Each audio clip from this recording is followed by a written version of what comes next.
leen ak jàmm seen ànd ak seen YouTube TAS info wi leen di ànd ak ñun ngir man dem lépp loo xam te ne jéem na ci information ci réew mi ca bitim réew dañuy dëgmal lu jëm ci wàllum ñii di way syndicat waaye jàngalekat yi ci réew mi di Sénégal ñoom ñoo nag yéegle nañ ni ñu ngi dànkaafu ci lu jëm ci ay débrayage yoo xam te ni nar nañ ko waajal ñoom ëllëg ñi nga xam te ne ci la ñu jëm la ko waral nag moo di gàll guute gi nga xam te ne am na ci li nga xam te ne moo di ci sunu réew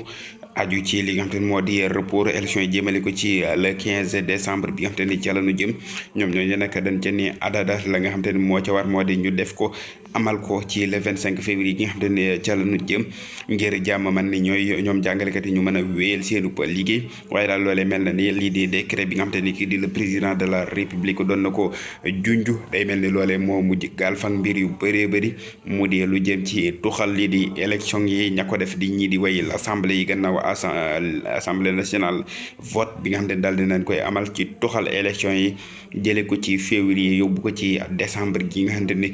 ca la ñu jëm ndax loola na aboutir loolee dinañ leen ko toppal wéy leen di abonné ngir man dem lépp loo xam te ne jéem na ci information ak it surtout événement boobu nga xam te ne ñoom 2 mai lañ bëgg a amal li nga xam te ne moo di seen ay plan d'action